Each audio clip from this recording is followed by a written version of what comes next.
आप देख रहे हैं हेडलाइंस 24 खबरों की हकीकत में आपके साथ शाहाना खान। एक तरफ भारत के प्रधानमंत्री नरेंद्र मोदी फ्रांस के दौरे पर हैं, दूसरी तरफ यूरोपीय संसद ने मणिपुर हिंसा को लेकर भारत की तीखी आलोचना की है। इस प्रस्ताव में आरोप लगाया गया है कि मणिपुर में अल्पसंख्यक समुदायों के प्रति असहिष्णुता के चलते ताजा हिंसा के हालात पैदा हुए हैं। इस प्रस्ताव में चिंता जाहिर की गई है कि राजनीति से प्रेरित विभाजनकारी नीतियों से इस इलाके में हिंदू बहुसंख्यकवाद को बढ़ावा दिया जा रहा है। प्रस्ताव में कहा गया है कि अल्पसंख्यक समुदायों के प्रति असहिष्णुता के चलते मणिपुर में हिंसा के हालात पैदा हुए हैं। माना जा रहा है कि मणिपुर हिंसा को लेकर भारत पर अंतर्राष्ट्रीय दबाव बढ़ रहा है। यूरोपीय संसद में मणिपुर हिंसा को लेकर हुई बहस पर भारत ने कड़ी आपत्ति दर्ज कराई है और इसे अंदरूनी मामला बताया है।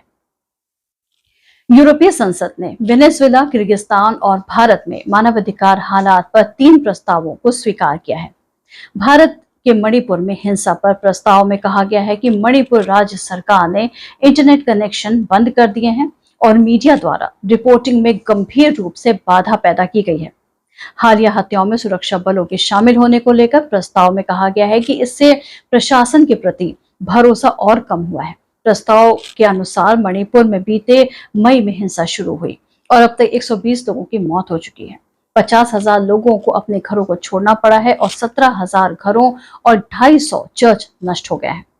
यूरोपीय संसद ने कड़े शब्दों में भारतीय प्रशासन से हिंसा पर काबू करने की अपील की है और जातीय और धार्मिक हिंसा रोकने और सभी धार्मिक अल्पसंख्यकों की रक्षा के लिए तुरंत सारे जरूरी उपाय करने को कहा है। यूरोपीय संसद के सदस्यों ने भारतीय प्रशासन से हिंसा की जांच के लिए स्वतंत्र जांच की इजाजत देने, दंड से बच निकलने के मामलों से निपटने और इंटरनेट बैन खत्म करने की मांग की है। उन्होंने सभी पक्षों से भड़काऊ बयानबाजी बंद करने, भरोसा कायम करने और तनाव में निष्पक्ष भूमिका निभाने की भी अपील की है। यूरोपीय संसद ने यूरोप भारतीय साझेदारी में व्यापार समेत सभी पक्षों में मानवाधिकार के मुद्दों को शामिल करने की बात दोहराई है। यूरोपीय संसद के सदस्यों ने यूरोप भारत मानवाधिकार डायलॉग शुरू करने की वकालत की है। संसद सदस्यों ने कहा कि यूरोप और इसके सदस्य देश भारत के साथ उच्च स्तरीय वार्ताओं में व्यवस्थित और सार्वजनिक रूप से मानवाधिकार से जुड़ी चिंताओं, खासकर बोलने की आजादी, धर्म मानने की आजादी और सिविल सोसाइटी के लिए सिकुड़ते मौकों के मुद्दे को उठाए। इस प्रस्ताव पर हाथ उठाकर वोटिंग कराएगी। क्या भारत ने प्रस्ताव लाने से रोकने की कोशिश की थी? इस पर द हिंदू के मुताबिक भारत के विदेश सचिव विनय मोहन क्वात्रा ने नई दिल्ली में पत्रकारों से कहा कि भारत ने इस मुद्दे पर यूरोपीय संसद के सदस्यों को इस मुद्दे को उठाने से रोकने की कोशिश की थी। भारत ने इस मुद्दे पर अपना नजरिया उसके सामने रखा था, इसके बावजूद वो ये मुद्दा उठा रहे हैं। क्वात्रा ने द हिंदू के एक सवाल के जवाब में कहा, ये पूरी तरह भारत का आंतरिक मामला है। हमें पता है कि यूरोपीय संसद में क्या चल रहा है।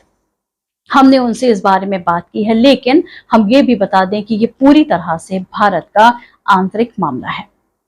हालांकि उन्होंने अखबार को एक मणिपुरी अखबार में छपे इस खबर के बारे में बताने से साफ इनकार कर दिया कि भारत सरकार ने इस मुद्दे पर लॉबिंग के लिए ब्रसेल्स की एक कंपनी अल्बेयर एंड जिल्जर को हायर किया है।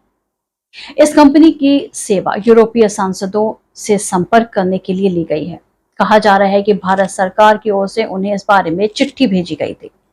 अखबार में लिखा है कि यूरोपीय संसद में पेश किए प्रस्तावों पर भारतीय जनता पार्टी पर हेट स्पीच को बढ़ावा देने का आरोप लगाया गया है।